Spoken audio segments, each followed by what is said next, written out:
السلام عليكم ورحمة الله وبركاته. نبدأ بالصلاة على النبي عليه أفضل الصلاة والسلام.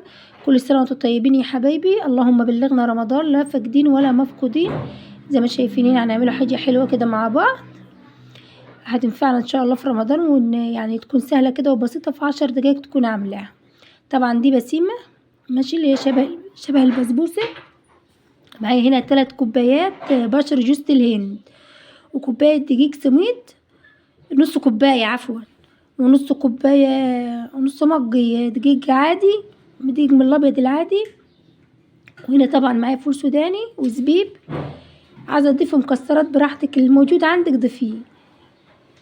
وطبعا هنا هنحط روايح يا فانيليا، اي روايح عندك بقى. اللي عندي ريحة الموز.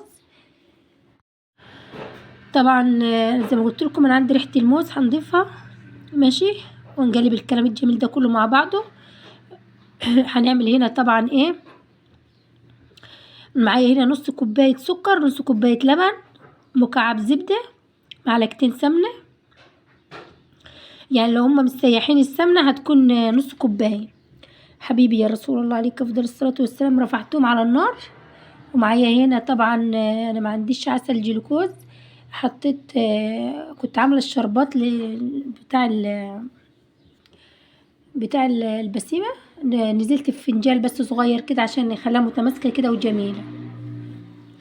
هنا طبعا السوائل مظبوطة، نقلب كويس.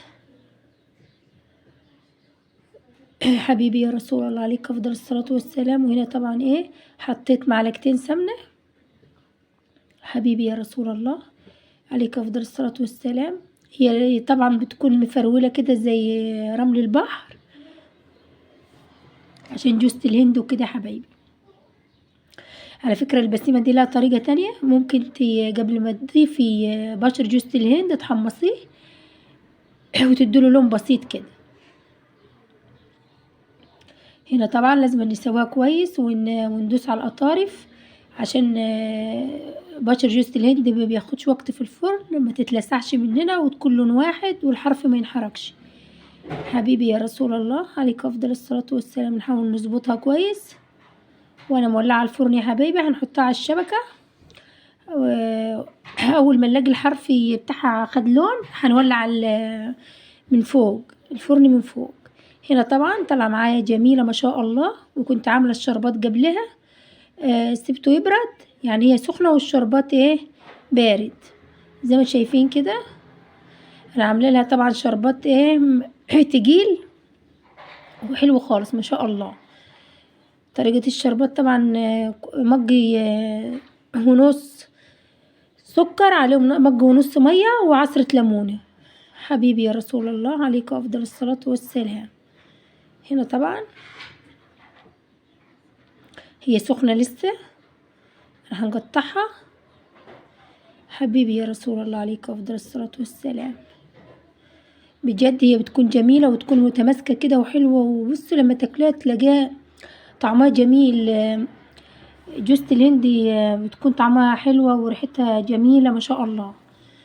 هنا طبعا هنقطعها. اللهم صل وسلم وبارك على سيدنا محمد وعلى أهله وأصحابه أجمعين. حبيبي يا رسول الله عليك أفضل الصلاة والسلام.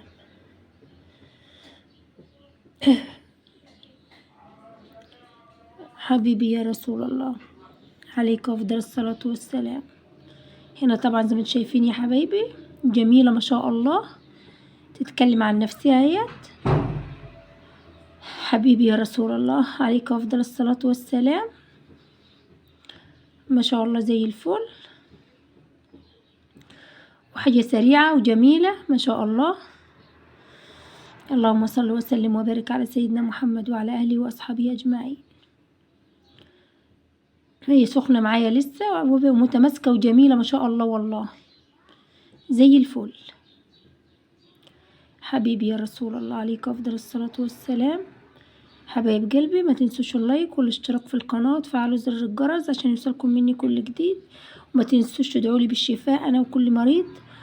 وما تنسوش طبعا تصلوا على حبيبي المصطفى عليه أفضل الصلاة والسلام. حبيبي يا رسول الله ربنا يحسن ما بين ايديا ويحسن ما بين ايديكم، اللهم امين يا رب العالمين.